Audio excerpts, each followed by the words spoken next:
आज अतिशय पवित्र असा दिवस आहे। आजची तिथी पण पवित्र आहे, आजची एकादशी देखील आहे आणि सर्वांची लाडकी भागवती एकादशी आहे। या भागवत एकादशी निमित्त आज इथं अतिशय उत्कृष्ट असं आपण जी वास्तू भरलेली पाहतोय ती म्हणजे जगताप परिवाराची। विचार करायला गेलं माणसाची हयात निघून जाती पण घरावरचा पत्रा त्यांना बदलता येत नाही। माणसाची हयात निघून जाती पण आपल्या जीवनामध्ये कोणतंच कर्तृत्व गाजवता येत नाही। मात्र या जगताप परिवारामध्ये असणारे आपले सर्वांचे लाडके चंद्रकांत दादा विश्वास जगताप यांनी आपल्या तिन्ही लेकरांवर केलेले संस्कार, आपल्या संसारामध्ये सत्याच्या मार्गातून कमवलेले धन, त्याची प्रचिती कोणती असेल तर ही वास्तू आहे। त्यांच्यासाठी एकदा जोरदार टाळ्या वाजवा। अल्पसा परिहार देणं अगत्याच आहे। आज आम्ही सारे श्री माऊली बाल संस्कार वारकरी शिक्षण संस्थेतले सारे आमचे बाल गोपाळ असतील, इथं आलेले आपले सर्व चाचर मावडीतले ग्रामस्थ असतील आणि आम्ही सारे मग इथं आपल्या आळंदीहून आलेले गायनाचार्य असणारे पवन महाराज असतील, त्याचबरोबर आमचे पुरुषोत्तम महाराज असतील आणि अन्य सर्व सांगण्याचं तात्पर्य एवढंच आहे की जीवनामध्ये खूप सारी आपण ध्येय मनामध्ये बाळगून राहतो। बाळांनो, ती ध्येय आपल्याला प्राप्त होतील किंवा नाही होतील पण आपलं कर्तव्य आपण करत राहायला पाहिजे।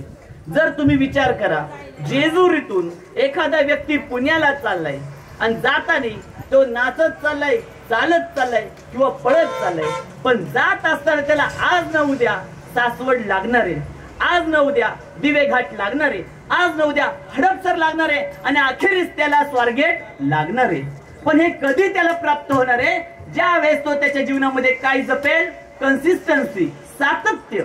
जर जीवनामध्ये सातत्य असेल, आपण जीवन जगत असताना नीतिमत्तेला आपण आपल्या हृदयात स्थित केलं असेल, आपल्यामुळं इतर सजीवांना कोणताच अपव्यय झालेला नसेल तर साक्षात संतांचा आपल्यावर आशीर्वाद होतो। आणि ज्या क्षणाला संतांचा आपल्यावर आशीर्वाद होतो त्यावेळेस या जगामध्ये असं कोणतंच कर्म नाही की ते कर्म दूषित असेल। त्या कर्माचं पवित्रता निर्माण करण्याचं सामर्थ्य या अवघ्या विश्वात फक्त एकाच जवळ आहे आणि ते म्हणजे कोण? तर संत विठ्ठल।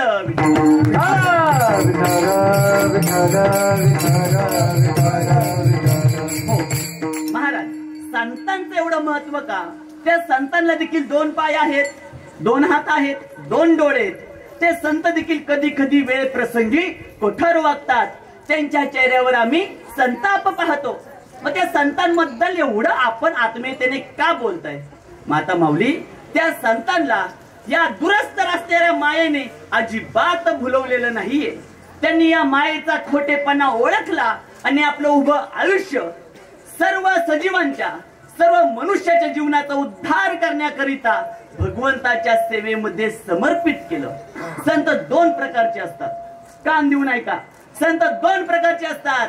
भगवंताचा साक्षात्कार झाला, भगवंताचं अस्तित्व समजलं, आता त्यांना या विश्वाबद्दल, हे नश्वर जग आहे याची मनामध्ये भ्रांती निर्माण करतात, हृदयामध्ये विचार स्थित करतात आणि संपूर्ण घरदाराचा त्याग करतात। संत सगळ्या जनसमुदायाचा त्याग करतात। न आवडे जन धन माता पिताचा पण त्याग करतात, एकांतात जातात आणि भगवंताच्या नामस्मरणामध्ये उभं आयुष्य आपलं खर्च करतात। ते संत भगवंत कसे सांगतात? ते संत भगवंत म्हणतात, ते संत फक्त स्वतःचा उद्धार करतात। एखाद्या ठिकाणी चिखल आहे आणि त्या चिखलामध्ये काहीसं पाणी आहे, ज्या वेळेस सूर्याच्या उष्णतेने त्या पाण्याची वाफ निर्माण होते आणि त्या पाण्याचं ध्रुवीकरण होतं। अगदी त्याच प्रकारे हे जे संत आहेत पहिल्या प्रकारचे, ते स्वतःचं हित साधतात, सर्वसामान्य मनुष्याचा विसर काढतात आणि स्वतःचं हित साधून भगवंताच्या तत्वात विलीन होतात। त्या संतांमुळे इतर सजीव मात्रांना कोणताच उपयोग होत नाही, कोणताच लाभ होत नाही। पण जे दुसऱ्या प्रकारचे संत आहेत ते संत म्हणतात, भगवंता आम्हाला तुझं अस्तित्व खरं कळाले, आम्हाला या नश्वर जगाचं सत्य कळाले. आता हे सत्य आम्ही ओरडून ओरडून सर्वसामान्य जीवांना सांगणार, त्यांच्या जीवात्म्याचा उद्धार करणार. आणि त्यांच्या जीवात्म्याचा उद्धार करताना आमच्या शरीराचा नाश झाला तरी पण आम्हाला त्याची पर्वा नाही. ही संत म्हणतात. मीच नाही सांगत, जगद्गुरु तुकोबराय पण म्हणतात, न लगे मुक्ती धन संपदा. तुकोबराय देवा मला मुक्ती देऊ नको, धन तर देऊच नको, संपत्ती तर देऊच नको, मला फक्त काय दे, या संतांचा समागम दे. आणि अशा संतांचा म्हणजे महाराज तुम्ही संत आहेत का? निश्चित आम्ही संत नसू, पण आम्ही संतांच्या विचारांचा जागर करतो. आणि या संतांच्या विचाराचा जागर करण्याकरिता हा धर्ममंडप ज्या जगताप परिवाराने उभा केला, त्यांच्याबद्दल संतांना काय वाटत असेल? तुकोबराय म्हणतात, तयाचा हरिक भगवंताला अशा लोकांचा, अशा भक्तांचं कौतुक वाटतं. मी असा जीव जन्माला घातला ज्या जीवाच्या जीवनामध्ये एवढं यश प्राप्त झालं तरी पण त्याला माझा विसर पडला नाही. आणि असं एकमेव कुटुंब कोणतं? ते म्हणजे जगताप कुटुंब. विठ्ठल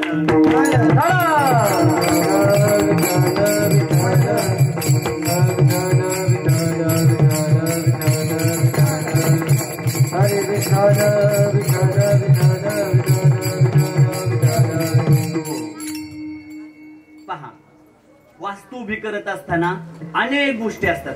बऱ्याच जणांचा पहिला प्रश्न की महाराज आता ही वास्तू उभी केली, मग त्याची वास्तू शांती घालण्याची गरज आहे का?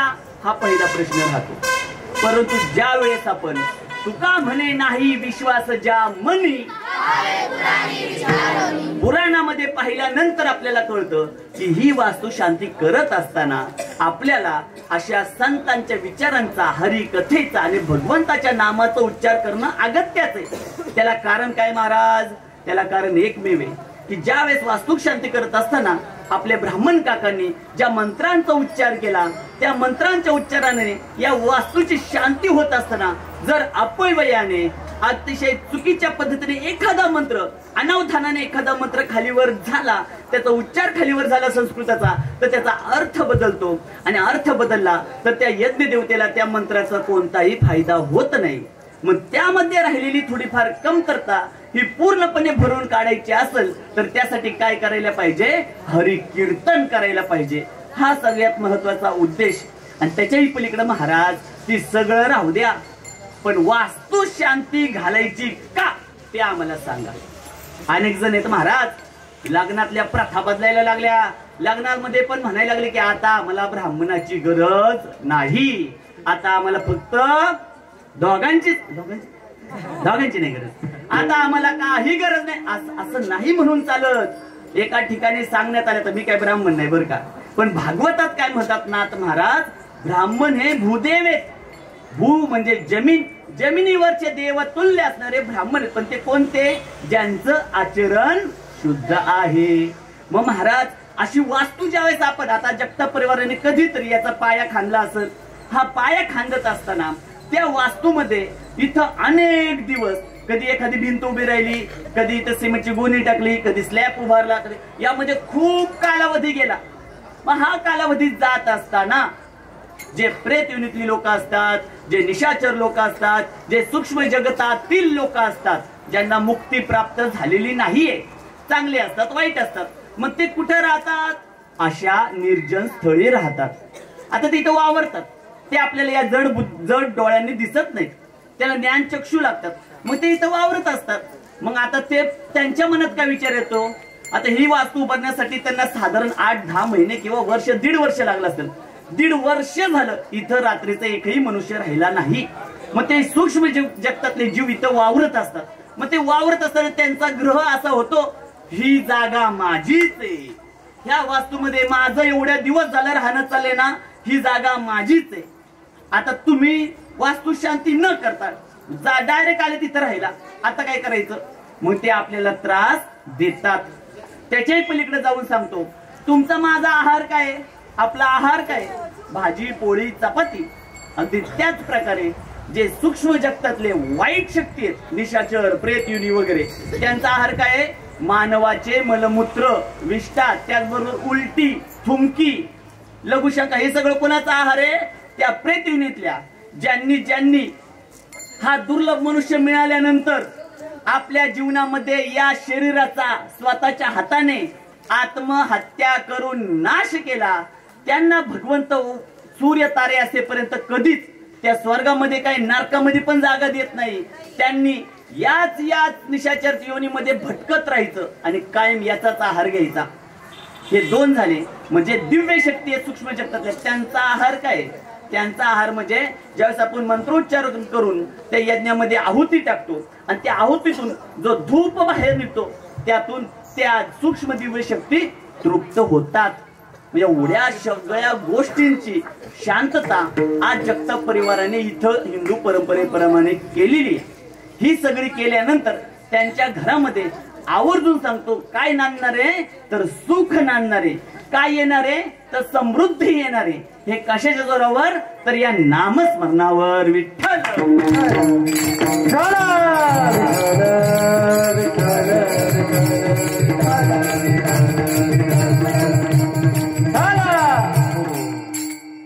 म्हणून आता तुम्ही म्हणताल महाराज तुमचं सगळं मान्य आहे, पण आमचा प्रश्न असा आहे, जर ज्यांनी रात्रंदिवस कष्ट केले तर त्याच्या जीवनामध्ये पैसा येणारच आहे.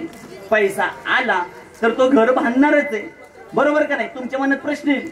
पण आता कान देऊन ऐका, तुमच्या गावात अशी अनेक उदाहरणं असतील. तुम्ही म्हणताल महाराज बोलताय ते खरं बोलताय बरं का. अशी अनेक उदाहरणं असतील ज्या वेळेस तुम्ही पहिली दुसरीत असताना शाळेत चालत जायचे, त्यावेळेस कोणते तरी आजोबा होते जे सायकल हाताला धरून चालत जायचे आणि सायकल हाताला धरून शाळेतून घरी यायचे. तुम्ही जाताना येताना त्यांना पाहिले. ज्या वेळेस तुमचं लग्न झालं त्यावेळेस पण ते आजोबा अजून पण सायकल हाताला धरून जातात आणि सायकलीवरच येतात. आता पर तुमचं लग्न होऊन तुम्हाला मुलं बाळा झाली, तुमचं घरदार झालं, पण ते आजोबा अजून पण सायकलीवर जातात आणि सायकलीवरच येतात. त्यांनी उभ्या आयुष्यात कधीच कुणाच्या हक्काचं खाल्लं नाही, कधी कुणावर मुनगुटी दाबून त्यांचा पैसा लुबाडला नाही ना, कधी त्यांनी कोणता अपव्यय केला. तरी पण त्यांच्या जीवनामध्ये कधीच अशी भव्य दिव्य वास्तूची शांती, यशाचा दिवा, यशाचं क्षितिज त्यांना कधीही प्राप्त झालं नाही.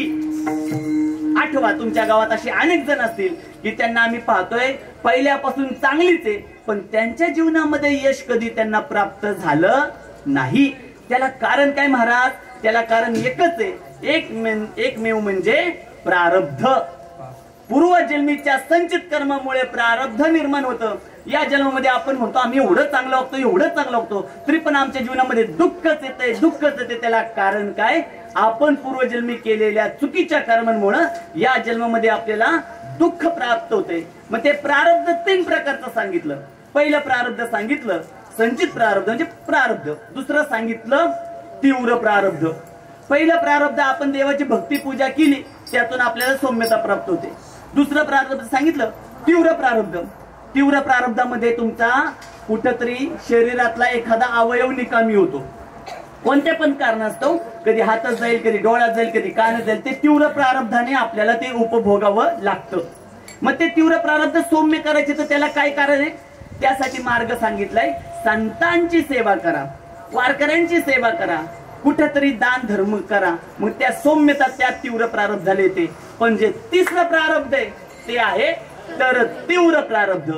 त्यामध्ये कुणाचीच सुटका नाही. आणि तर तीव्र प्रारब्ध म्हणजे तुमचा आमचा होणारा काळाकडून घात आहे. मग तर तीव्र प्रारब्ध ह्यातून आपला कधी ना कधी घात होणार आहे. हे सगळ्यांनी हृदयामध्ये स्थित करायचंय. आज न उद्या तुम्हाला आम्हाला त्या अंतिम सत्य मरणाला सामोरं जायचंच आहे. मग तिथं जाण्यापूर्वी आपण आता कसं त्याची तयारी करायला पाहिजे? तर आपल्या आचरण शुद्धीतून, आपल्या स्वभावातून आणि आपल्या पवित्र अशा कर्मातून. विठ्ठल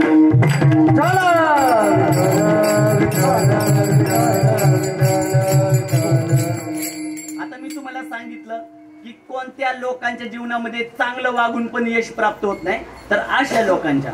पण असे काही लोक असतात त्यांची पूर्वीची पिढी पाहिली तर अतिशय रंजलेली, गांजलेली, सत्याने वागायची, पण जीवनामध्ये कधी यश नाही. अतिशय गरिबीमध्ये आपण त्यांना दिवस काढताना पाहिले. पण अचानक त्यांच्या कुळामध्ये असा एखादा दिवस जन्माला येतो, अचानक त्याची पोलीस भरतीमध्ये सिलेक्शनच होतं, अचानक तो कोणता तरी मोठा अधिकारीच होतो, अचानक त्याच्या घरामध्ये एखाद्या पिकाला एखादी शेती करायला तो इतका जोमदारपणे करतो तो मुलगा आलेला ती मुलगी की त्यामुळे त्यांच्या घराचा काया पालटच होतो. पण हे सगळं एवढं गतीनं होणं हे म्हणजे त्यांच्या फक्त पुरुषार्थाने होऊच शकत नाही, त्यांच्या फक्त कष्टाने होऊच शकत नाही, त्यांच्या फक्त मेहनतीने होऊ शकत नाही. हे होण्यासाठी काय लागतं?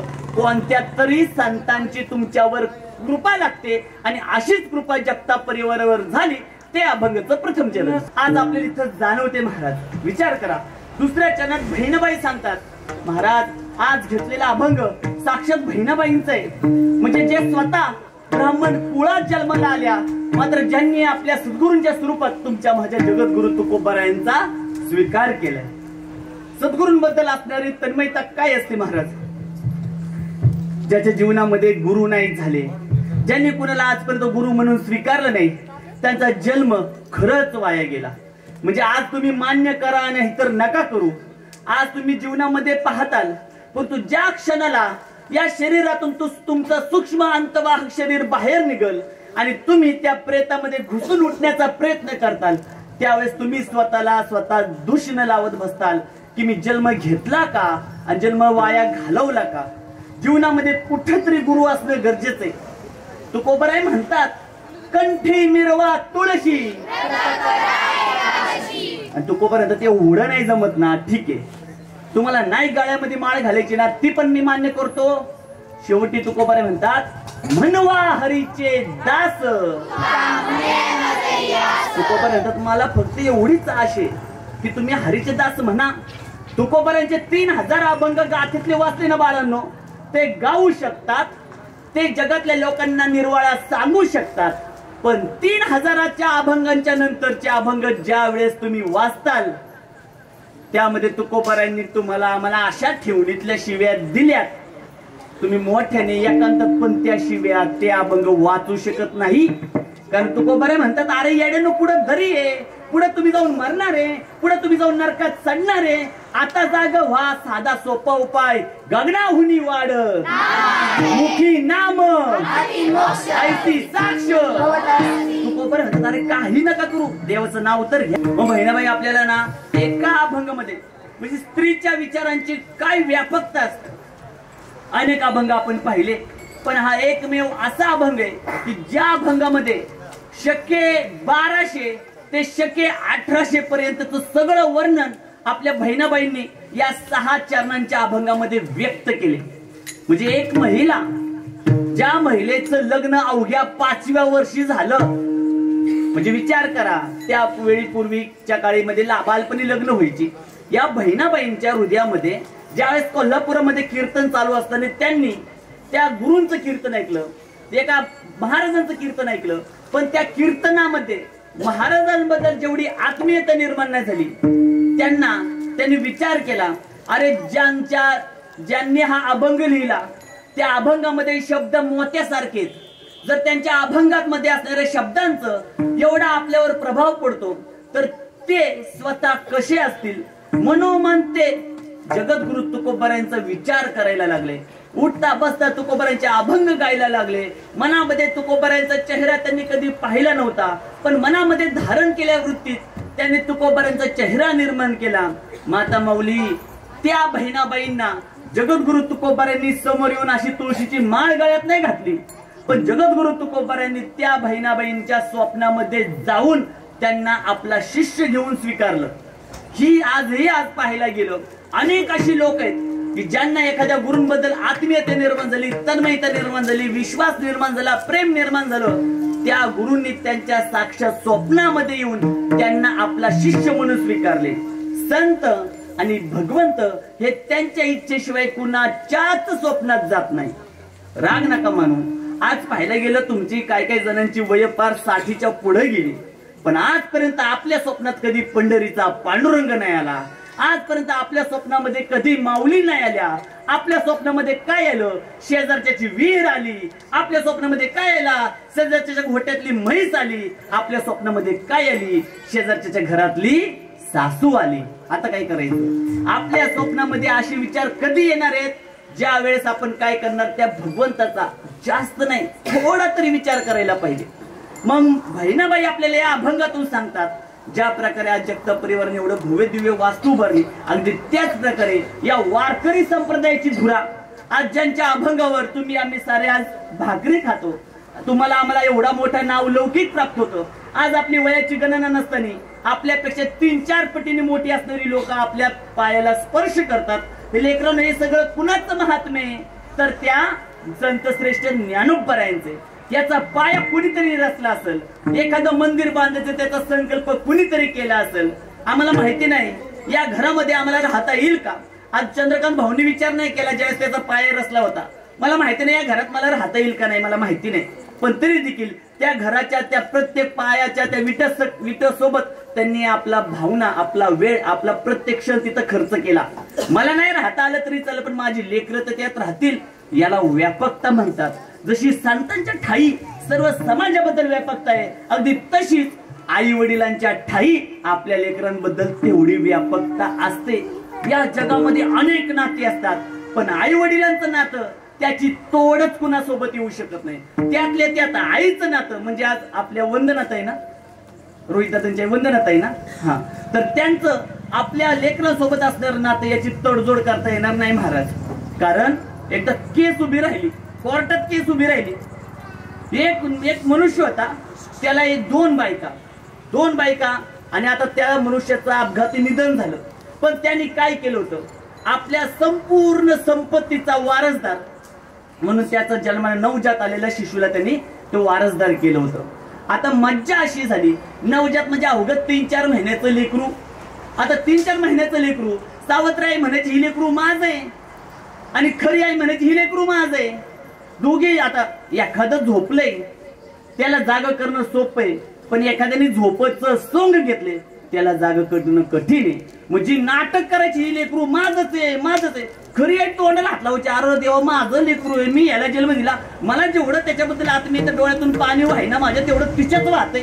आणि कोर्टामध्ये केस उभी राहिली. आता तिथल्या न्यायाधीश जरा वारकरी संप्रदायाचा असेल, कधीतरी कीर्तनात गेला असेल, तो ऐकतोय, तो पाहतोय, अरे ही माता एवढी विलाप करते, हिच्या डोळ्यातून एवढं घळा पाणी वाहते, नक्कीच हिचं लेकरू असेल बरं का. आणि जी खरी माता आहे ती फक्त विनवण्या करायची, माझं लेकरू मला परत द्या, माझं लेकरू मला परत द्या. हिच्या डोळ्यात तर अश्रूचा टिपूस भर पण नाही आला. न्यायाधीश विचार करतोय. शेवटी न्यायाधीश म्हणतो, आता मी तुमच्या दोघींच्या कबुली ऐकल्यानंतर मला असं वाटतं की या लेकराचा खरा अधिकार त्याच्या खऱ्या मातेलाच द्यायला पाहिजे. मी या निकषावर पोहोचलोय की या लेकराचे 2 भाग करा. याचा एक हात एका आईला द्या, एक हात एका आईला, एक पाय एका आईला, एक पाय एका आईला. ती जी खोटी आई होती तिच्या डोळ्यातलं पाणी जागेवर थांबलं, पण जी खरी आई होती ती म्हणली थांबा न्यायाधीश थांबा, या लेकराला मला स्वाधीन नाही केलं तरी चालेल, पण माझ्या लेकराच्या केसालाही धक्का लावू. तुमच्या माझ्या घरामध्ये पण अशी लेकरं असतात, त्यांच्याकडे आई वडिलांनी कधीच ध्यान दिलं नाही, तरी पण ती लेकरं अतिशय संस्कारी निघतात. पण आम्ही अशी पण घरं पाहिली, आई वडिलांनी लेकरांना संस्कार देण्यासाठी कुठंच कसलीच कसर सोडली नाही, तरी पण त्यांच्या लेकरांनी अख्ख्या गावाला त्रास द्यायची कुठंच कसर सोडली नाही.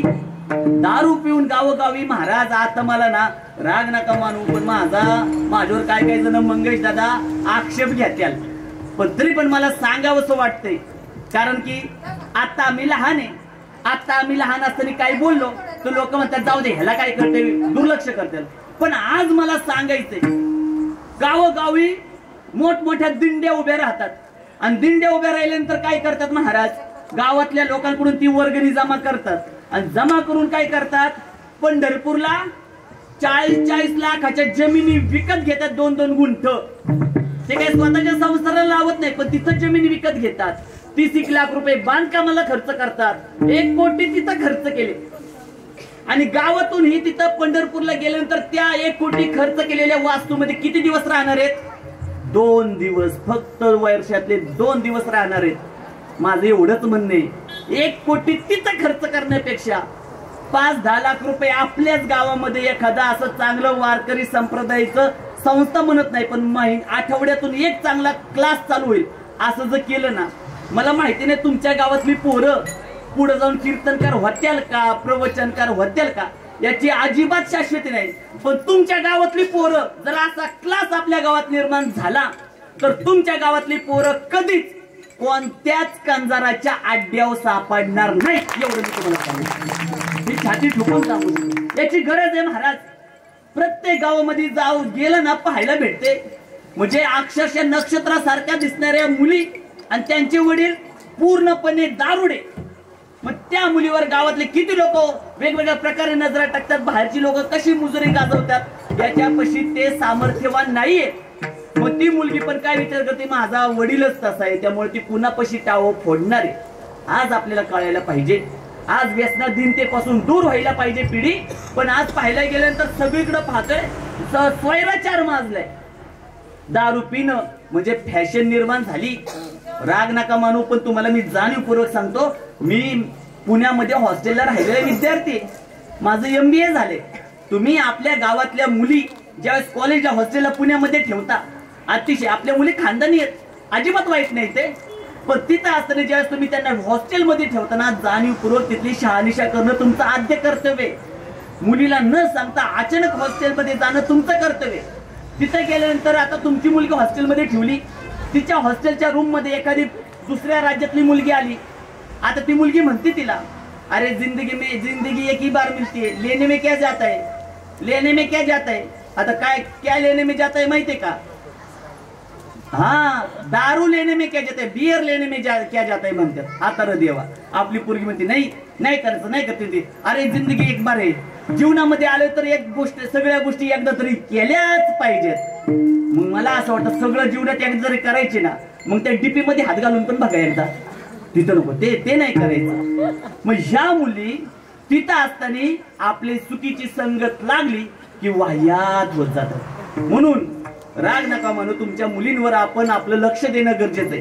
कारण की तुमचं अस्तित्व कुणामुळे निर्माण होणार आहे, आपल्या पुढच्या पिढीमुळे निर्माण होणार आहे. आज जगताप परिवाराचं पूर्णपणे निसंशयप्रमाणे त्यांना कोणतीच धास्ती नाही का, त्यांच्या तिन्ही लेकर म्हणजे आमची रोहिणीताई असेल, त्याचबरोबर आमचा रोहित दादा असेल, आणि त्याचबरोबर अजून एक दिदी आहे, काय ना अजून एक दिदी आहे त्यांची, आमची रोहित दादा असेल, मोहिनीताई असेल आणि दीपालीताई असेल. यांच्या स्वरूपामध्ये ते अस्तित्वामध्ये राहणार आहेत का, त्यांनी चांगले संस्कार दिले. आपण कमी नाही पडायचं संस्कार द्यायला.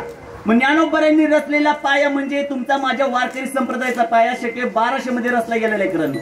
आणि त्यानंतर माऊलींनी जो संकल्प केला होता तो कशाच्या स्वरूपामध्ये उभा राहिला, ते अभंगाचं द्वितीय चरण. नामदेवराय म्हणजे कोण आहेत? जगद्गुरु तुकोबरायांचाच अवतार म्हणजे नामदेवराय. नामदेवरायांच्या जीवनाची जर परिपाष्टा पाहायला गेलं तर भगवंताचं त्यांचं अतिशय घनिष्ठ नातं. म्हणजे जर पाहायला गेलं सतयुगामध्ये तर नामदेवराय भक्त प्रल्हाद म्हणून जन्माला आले आणि साक्षात भगवंत त्यांचा उद्धार करण्याकरिता नरसिंह म्हणून जन्माला आले, नरसिंहाचा अवतार घेतला. जर आपण त्रेतायुगात पाहायला गेलं तर नामदेवराय कोणता अवतार घेऊन आले? अंगद म्हणून. आणि अंगदाचा उद्धार करण्याकरिता भगवंत प्रभू श्री रामचंद्र बनून आले. जर नामदेवराय द्वापर युगात पाहायला गेलं तर उद्धवाच्या रूपामध्ये अवतरित झाले आणि त्यांचा उद्धार करण्याकरिता साक्षात भगवान श्रीकृष्ण जन्माला आले. आणि कलियुगामध्ये नामदेवरायांच्या स्वरूपामध्ये जगद्गुरु तुकोबराय जन्माला आले आणि त्यांचा उद्धार करण्याकरिता विटेवरचा तुमचा आमचा विठुरायाने अवतार घेतला. मग नामदेवरायांचं विठुरायाचं नातं हे घनिष्ठ आहे. विठुरायाला नामदेवरायांबद्दल एवढं प्रेम का महाराज? कारण विठुरायाला प्रेम एवढंच आहे. नामदेवराय म्हणतात किंवा तुकोबराय म्हणतात, देवा आम्हाला समाधी नको, देवा आम्हाला मुक्ती नको, देवा फक्त तू देव आणि मी भक्त एवढंच कर, दुसरं आम्हाला काहीच नको. नामदेवरायांना जीवनाचं खरं गमक कळलं. म्हणजे बघा, एखादं ध्येय प्राप्त करण्याकरिता आणि आपण घर सोडलं आणि ते ध्येय प्राप्त हो यामध्ये केलेला जो अट्टास असतो, जो प्रवास असतो तोच अविस्मरणीय असतो. ध्येय प्राप्ती झाल्यानंतर एवढा आनंद नसतो, पण ते ध्येय प्राप्त होण्याकरिता ज्या प्रकारे आपण एखादा डोंगर चढण्याकरिता आपण सगळी कला कुसर तिथं वापरतो आणि आपल्या व्यक्तिमत्वाचा विकास होत जातो. तो व्यक्तिमत्वाचा विकास कशात निर्माण होतो? जर जीवनामध्ये कोणतं ध्येय प्राप्त करण्याकरिता आपण अट्टहास केला. लेकरांनो, जी लेकरं गरीब कुटुंबात जन्माला आली ती भाग्यवान आहेत का? कारण त्यांना त्यांच्या घराची परिस्थिती बदलण्याची ताकद आहे आणि तिथे त्यांना संधी आहे, जी गरीब घरात जन्माला आली. आज चंद्रकांत दादा, त्यांचं घर कधीतरी पावसाने गळलं असेल, पत्र्याचं घर होतं आणि अनेक वर्षांचा विलंब, अट्टहास केला, पुरुषार्थ केला, रात्रंदिवस कष्ट मेहनत केली आणि त्यांनी आज एवढं स्लॅबचं घर बांधलं. मग त्यांनी काय केलं, जीवनाचं काहीतरी केल्याचं त्यांनी साक्षात इथं मुलांसाठी ठेवून जाणार आहे. मग अगदी त्याच प्रकारे आपल्या जीवनातल्या एखाद्या ध्येयासाठी एवढं तुटून पडायचं, एवढंच. म्हणजे एक मी अविनाश धर्माधिकाऱ्यांचं एक व्याख्यान ऐकलं, त्यामध्ये होतं रक्ताळलेली पहाट. मग त्यांनी त्यामध्ये सांगितले की जीवनामध्ये ज्या लेकराच्या ठाई कोणतंच ध्येय नाही, एखाद्या व्यक्तीच्या जीवनामध्ये कोणतंच त्याच्या मनामध्ये उद्देश नाही, तर त्याच्या जीवनाला काहीच अर्थ नाही, काहीच अर्थ नाही. जगायचे म्हणून जगायला आलेलो नाही आपण, दोन पायाचे मनुष्य. भगवंताने आपल्यावर कृपा केली आणि बुद्धी दिली आपल्याला. या बुद्धीचा कस लावून ज्यावेळेस आपण या विश्वातल्या सर्व सजीवांच्या साठी सहाय्यभूत निर्माण होतो, सहाय्य करण्याकरिता आपण तत्पर होतो, त्या योग्यतेचे होतो, त्यावेळेस भगवंताला आपल्यावर कृपा करावीशी वाटते. आणि भगवंताची कृपा ज्यावेळेस नामदेवरायांवर झाली, त्यावेळेस नामदेवरायांनी ओळंबा हातात धरला.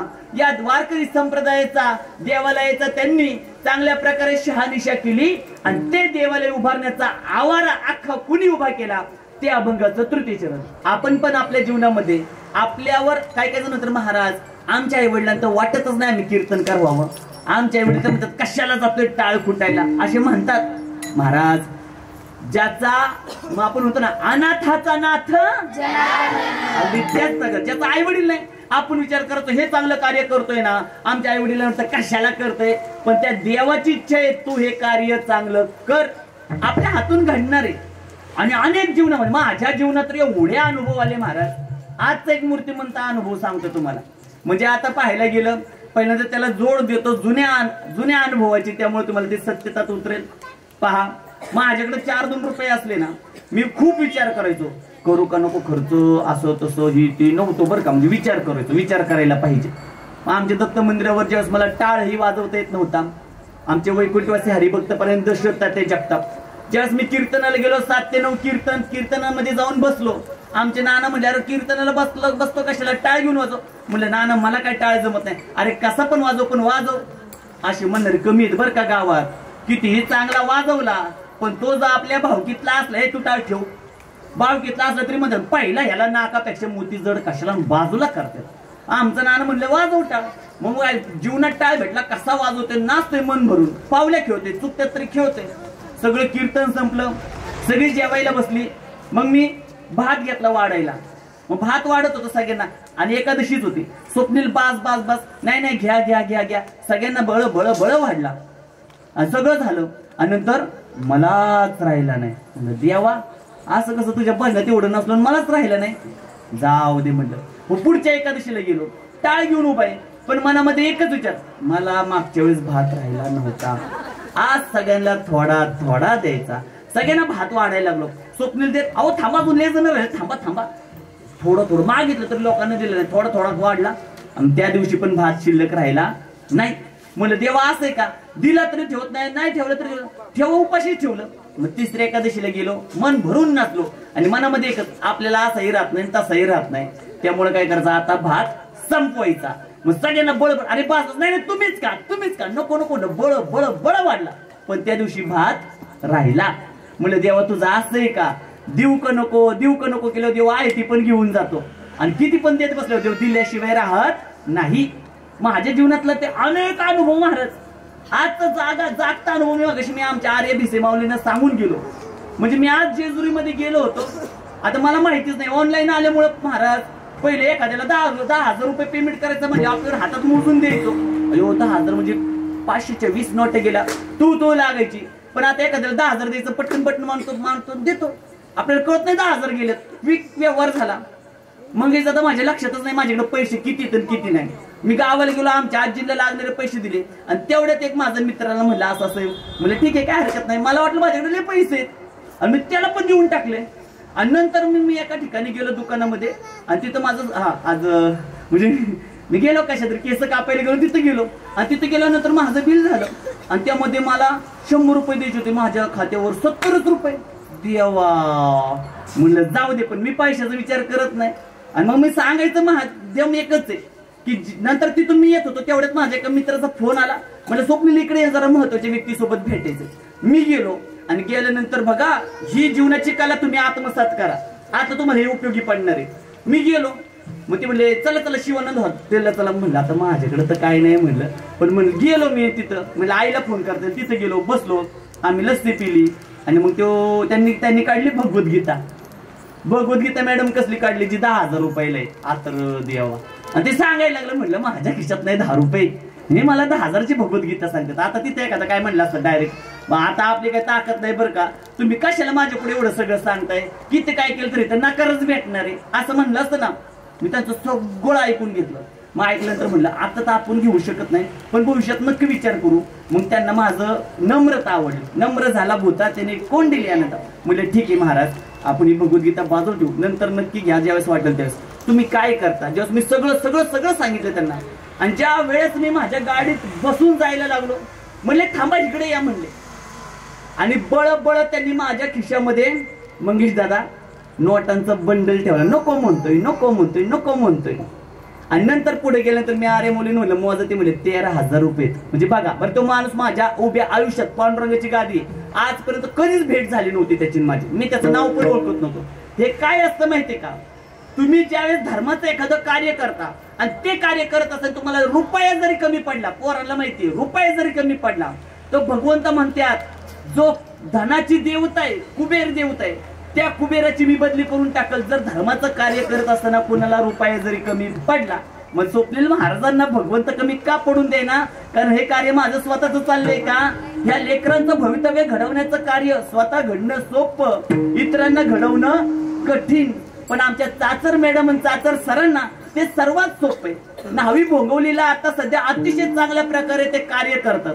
म्हणजे उभ्या आयुष्यामध्ये 2011-12ला माझी सरांची भेट झाली. हनुमान वस्तीवर सर जॉबला होते आणि आमच्या ताई दौंडजला शाळेमध्ये जॉबला होत्या. महाराज हनुमान वस्तीवर ते जॉबला असताना सर इतकं जीवाच्या आकांताने शिकवताना 8-9 पोरं, आणि एखादा सर वर्गामध्ये झोपा काढतोय त्याच्या पशी 80 पोरं. आता देवा. पण ते तिथं थांबले नाहीत. ते 8-9 पोरांना तर शिकवायचेच, पण आजूबाजूला जे ऊसाच्या तोडीसाठी आलेली लोक आहेत त्यांच्या पोराला तिथं जाऊन शिकवायचे. ह्याला म्हणतात आपल्याला जे कर्तव्य दिले त्या कर्तव्याच्या मध्ये आउट ऑफ सिलेबस जाऊन जो अभ्यास करायचा असतो ना, ते कर्तव्याचा अभ्यास आपल्या चाचर सरांनी चाचर मॅडमने केला. जोरदार टाळ्या, जोरदार टाळ्या. आणि त्यांचा उत्कर्ष आता मी येताना ठरवलं नव्हतं, माझ्या मनामध्ये नव्हतं. त्यांचा उत्कर्ष मी नाही केला सर, हा उत्कर्ष साक्षात भगवंत माझ्या मुखातून काढतोय. येणाऱ्या काळामध्ये या मावडी गावाचं नाव जसं की आपल्या सर्वांचे लाडके असणारे हरिभक्तपरायण आकाश महाराज कामतेंच्या स्वरूपामध्ये महाराष्ट्रात व्याख्यात आहे. अगदी त्याच प्रकारे आपल्या मॅडम आणि सरांच्या रूपाने पण अवघ्या महाराष्ट्रात व्यापक झाल्याशिवाय राहणार नाही. विठ्ठल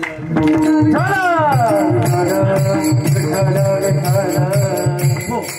चौथ्या चरणात आपण धावत्या ओघामध्ये बरं का, मला वेळ थोडाच आहे याची पूर्णपणे जाणीव आहे. पण माझं झालंय असं की इथं आल्यानंतर असं वाटतं किती सांगून किती नाही का, जीवनातलं सगळं अध्यात्म पटकन देऊन जायचं असं पटकन. कारण पुन्हा तुमची माझी भेट होईल का नाही, घेतलेला श्वास सोडेल का नाही याची शाश्वती नाहीये.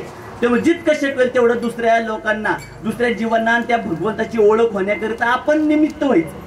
आणि तो हृदयामध्ये भाव असल्या कारणाने धावत्या ओघात चौथ्या चरणाकडे आपण जाऊयात. चौथ्या चरणात तो बहिणबाई आपल्याला सांगता येते की जनार्दन आणि एकनाथ. बघा इथं जनार्दन स्वामींचं नाव आधी का आलं, ते कुणाचे गुरु आहेत, संत श्रेष्ठ एकनाथ महाराजांचे. जनार्दन एकनाथ खांब दिधला भागवत. माझं एक सांगणे, तुम्ही विविध पुस्तक वाचता, विविध कादंबऱ्या वाचता, मनोकल्पित अशा कथा वाचता, तुम्ही थोडासा बारीक विचार करा.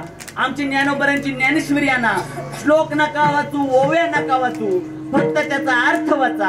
आमच्या संत श्रेष्ठ एकनाथ महाराजांची भागवत आणा, त्यातल्या पण ओव्या नका वाचू, श्लोक नका वाचू, फक्त त्यातला मराठी अर्थ वाचा. या पृथ्वीची सगळी रहस्य त्याच्यामध्ये दडलेली. अनेक ग्रंथ, त्या ग्रंथांचा अभ्यास आता सध्या अमेरिकेमध्ये, रशियामध्ये केला जातोय. का तर या भारतातल्या ग्रंथांमध्ये सगळी पृथ्वीचे रहस्य दडले. म्हणजे अक्षरशः माऊलींचं एक आम्ही त्या दिवशी वाचलं की समुद्रातलं पाणी त्याची पातळी का ओलांडत नाही. बाळांनो रात्रंदिवस 24 तास अनंत नद्या त्या समुद्रामध्ये पाणी मिसळते आणि आपण काय म्हणतो, त्या समुद्रातल्या पाण्याची वाफ होती आणि त्याचे पाणी वरती जाते. पाणी जातं पण एवढ्या गतीने जाऊ शकत नाही जेवढ्या गतीने त्यामध्ये पाणी येतंय.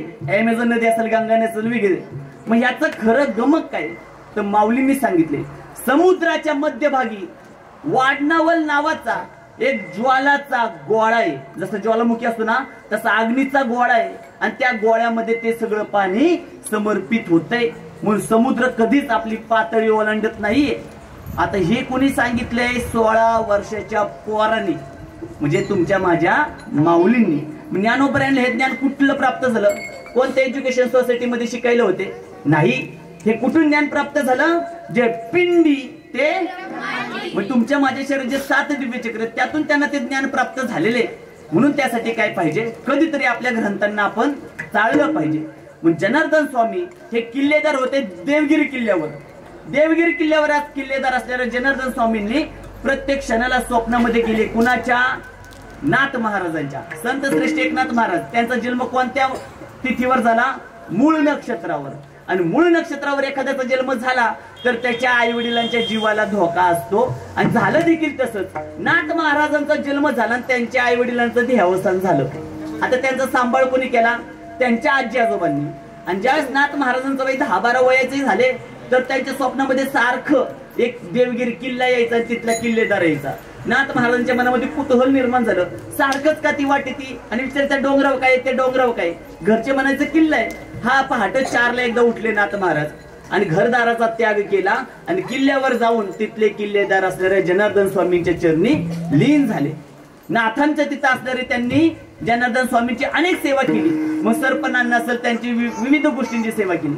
मग किल्लेदाराचा जो हिशोब ठेवायचा विषय होता ती सगळी जबाबदारी त्यांनी नाथांना सोपवली. 10-12 वर्षाचे असणारे नाथ महाराज ज्यावेळेस हिशोब करत होते त्यांना 1 रुपयाचा हिशोब सापडत नव्हता. नाथ महाराज 3:30-4 वाजले रात्रीचे तरी हिशोब सापडेना. पहाटेचा ब्रह्ममुहूर्त 4 वाजले आणि नाथ महाराजांना 1 रुपयाचा हिशोब सापडला. नाथ महाराज म्हणले सापडला. एवढी टाळी वाजलेली ऐकली आणि जनार्दन स्वामी ब्रह्ममुहूर्तावर उठणारे ते उठले. म्हणले नाथा काय सापडलं?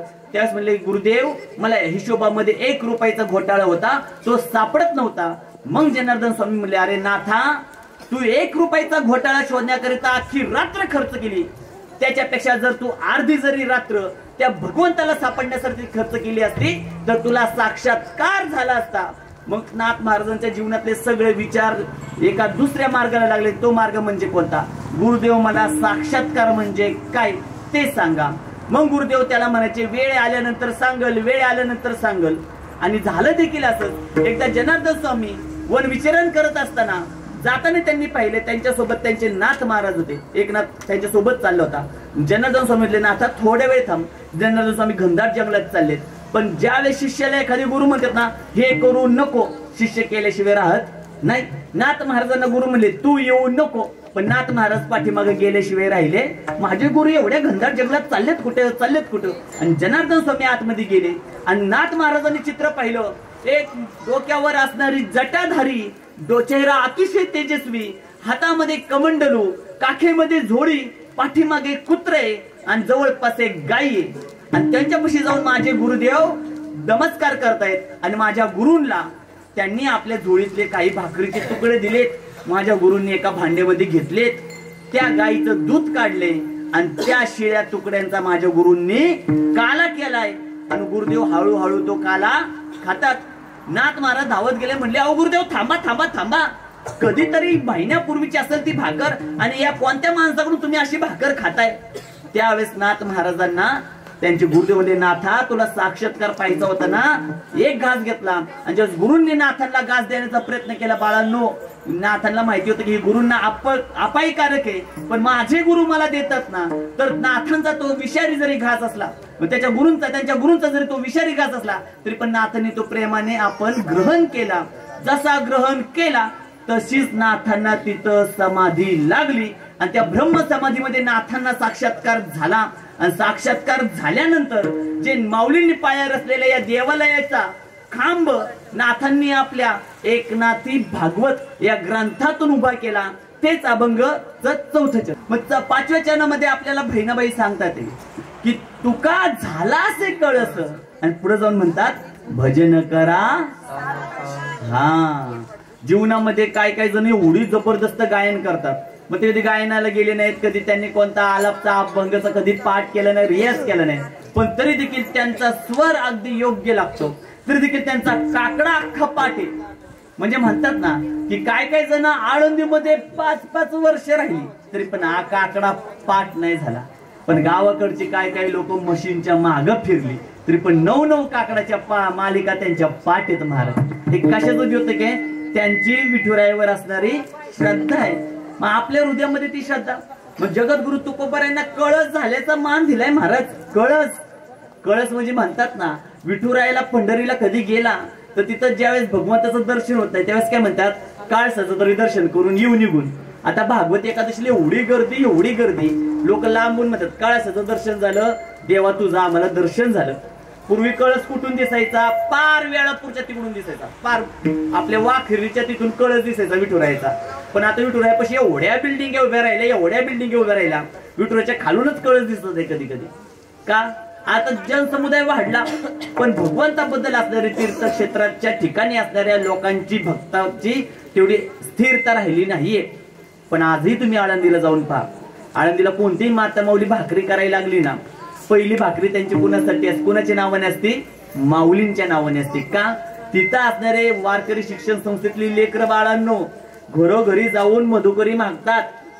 जीवनातला सगळ्यात, बरं का सर, जीवनातला सगळ्यात अवघड क्षण कोणता असेल ना माझ्या जीवनातला, तर एखाद्या ठिकाणी भिक्षा मागणं. म्हणजे ज्यावेळेस मी वारी करत होतो, ज्यावेळेस एकटा वारीला गेलो आळंदी ते पंढरी, म्हणजे आषाढी वारी नाही, एकटा झेंडा हातात घेऊन गेलो आणि मनामध्ये काय केलं होता संकल्प, कुणाला मागायचं नाही, दिलं तर खायचं नाही तर उपाशी राहायचं. आणि तसं गेलो, निराच्या पुढे गेलो, लय भूक लागली, प्रमाणच नाही तेवढी भूकला. बरं, मस्त एखाद्या हॉटेलवाल्याला म्हटलं अहो 2 घास खायला, तो चांगलं मस्त पाहिजे ते जेवायला देईल, पण मनामध्ये काय, मागायचं नाही. नंतर म्हणलं आता जाऊ द्या गाड्या, आता भूकच सहन व्हायना, आता मी काय मागणार, भिक्षा मागणार म्हटल्यानंतर म्हणलं सोपं असेल. मग तिथं एक बाई तांदूळ गहू ही करत होती, निसत होती काहीतरी, आणि वाट्यावर बसून.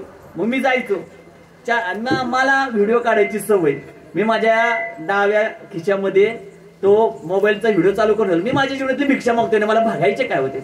मी लिटरली 4-5 पावलं जायचो, नको कसतरी वाटते, परत जायचं यायचो. एवढी मनाची घालमेल झाली. आणि शेवटी तिथं गेल्यानंतर मी ज्या थर त्या आवाजामध्ये म्हटलं, ताई थोडस काय खायला भेटेल का महाराज. त्यावेळेस त्या म्हणल्या किती जण आहेत, एकटा आहे का, ठीक आहे, पण ते जे शब्द होते, ताई थोडं काय खायला भेटेल का, त्यावेळेस बाळांनो मी माझ्या ठाई असणाऱ्या सर्व अहंकाराचा तिथं मी सर्वनाश केलता. का, मी कुणाच्या पुढं काहीतरी लीनतेने मागतोय, आणि काय मागतोय, पोटासाठी अन्न मागतोय. म्हणून मधुकरी मागून ज्यांनी विद्या मिळवली त्यांना ती विद्या पचली गेली, आणि ज्यांनी क्लास लावून विद्या मिळवली ती विद्या पचली, पण त्यासोबत त्यांना काय प्राप्त झाला, अहंकार. मग तुकोबाराय पण म्हणतात, ज्याचा अहंकार गेला तो देवाच्या तत्वापर्यंत पोहोचतो. मग तुकोबारायांच्या ठाई कोणताच अहंकार नव्हता. त्यांच्या संसारामध्ये पाहायला गेले श्रीमंती एवढी श्रीमंत होती, या पृथ्वी तलावर पाहिजे ते सगळे उपभोग घेऊ शकत होते. पण ज्यावेळेस आपल्या सोबत असलेल्या जनसमुदायाचा झालेली हालाल त्यांनी पाहिली ना, तुकोबारायांनी आपल्या सगळ्या संपत्तीचा त्या इंद्रायणीमध्ये त्याग केलाय बाळांनो. अक्षरशः जगद्गुरु तुकोबारायांची एक पत्नी अन्न करून मरण पावली, तरी पण तुकोबारायांनी देवाला दूषण दिली नाहीत. महाराज, देवाला दूषण द्यायचा अधिकार कुणाला, ज्यांनी उभ्या आयुष्यामध्ये कधीच स्वार्थ बाळगला नाही त्याला. जर आपण 2-4 अभंग पाठ केले म्हणतो देवा आता तू कर, देव आपल्या मदतीला येणार आहे का, नाही. आपण अगोदर काय करायला पाहिजे, देवाला आपला भाव समर्पित करायला पाहिजे. आज या लेकरांचं कौतुक आहे, या लेकरांमधले एकही अनाथ मुलगा नाहीये, पण त्यांच्या घरच्या सर्व सोयी सुविधांचा, सगळ्यात महत्वाचं मोबाईलचा त्याग करून संस्थेत पोरं राहतात. या लेकरांसाठी एकदा जोरदार टाळ्या वाजवा, जोरदार टाळ्या. म्हणजे यांच्या चेहऱ्यावरचं हे तेज काय, कारण की त्यांनी जीवनातला काहीतरी त्याग कोणासाठी केलाय, त्या भगवंतासाठी केलाय. आणि भगवंत काय म्हणतात, जी लेकरं, जे भक्त माझी कथा सांगतात, माझे संतांचे विचार लोकांना सांगतात, त्या भक्तांना मी कुठं धारण करतो, माझ्या मुकुटावर धारण करतो. त्यांच्या चरणाची धूळ मी कुठं ठेवतो, माझ्या हृदयात ठेवतो. मग जगद्गुरु तुकोबारायांची चरणाची धूळ तुमच्या माझ्या विश्वाच्या परमात्मा म्हणजे विठुरायाच्या हृदयामध्ये, आणि जगद्गुरु तुकोबाराय साक्षात कुठं विराजमान आहेत ते अभंगाचं 5वं चरण. आजही आपण खांद्यावर झेंडा घेऊन जातो त्या भगव्याबद्दल आपण सारे काय आहेत, समर्पित आहेत. भगवा ध्वज म्हणजे काय, त्यागाचं प्रतीक आहे. त्यासाठी तो अबाधित राहण्यासाठी अनेकांनी त्याग केला, अनेक मावळे आपले धारातीर्थी पडले, पण भगवा ध्वज कधी धुळीमध्ये मिसळून दिला नाही. आजही आपण संस्थेमध्ये पाहिला तर भगव्या ध्वजाचं आपण वेगळं आराध्याच्या रूपामध्ये पूजन करतोय.